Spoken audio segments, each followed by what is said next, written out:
Gino's got a special guest. Here he is. All right, Kim, banning gossip in the workplace. Is it possible? Gossip is what makes the world go round. We all do it.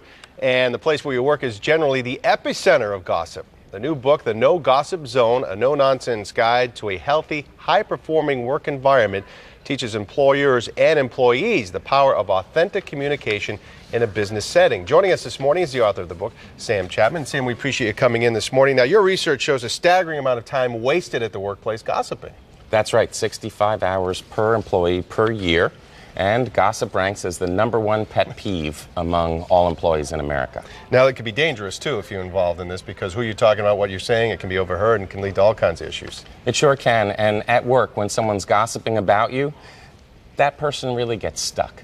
There's nothing else for them to think about except how they're being harmed. So I call it an unprofitable behavior. The person who's gossiping gets harmed, the person who's being gossiped about gets harmed, and nobody wins. There was a new study from a university in Illinois that says gossip is actually good. I don't know if you're aware of this study. It says it's a social skill, not a character flaw. You buy that?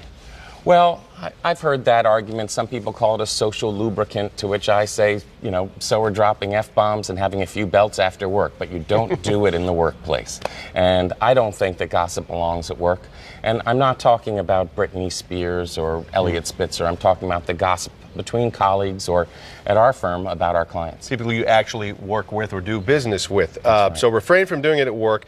You can help. How does the No Gossip Zone work? What can people do to refrain from doing this? And you've done it at your own workplace rather successfully, too.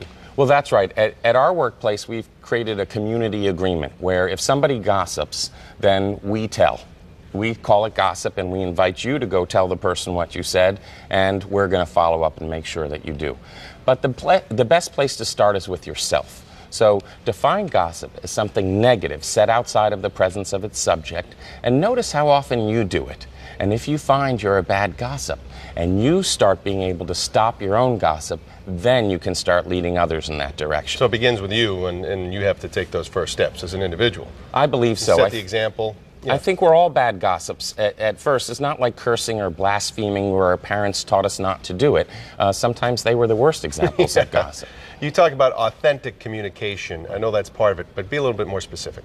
Well, it just has to do with saying exactly what's on your mind. So what replaces gossip is one employee going to the other and saying, hey, I don't want to work on a project with you because you're being lazy. And the other employee gets the chance to clear it up. Oh, I'm not lazy, I've been sick. I'm on half days and the boss knows. So everything gets cleared up that way. People are honest with each other about their issues instead of holding them back or whispering around the backside. And what is the effect on the workplace? You've had it, you've done it successfully. Others have come to you and said, hey, Sam, how did you do this? Because we need to do it as well. What have people have found to be the positive aspects of eliminating the gossip? Well, as a business owner, my business has doubled each year that we've been in the no gossip zone. So productivity's gone up, yeah. Clients have doubled, everything's been much better. And in the office, we're taking big, expansive breaths. People are more friendly with each other. It's a much lighter environment with better energy. It's kind of like when you go to school and you'd be worried to go because there's a bully who is on you and Right. you feel uncomfortable about going.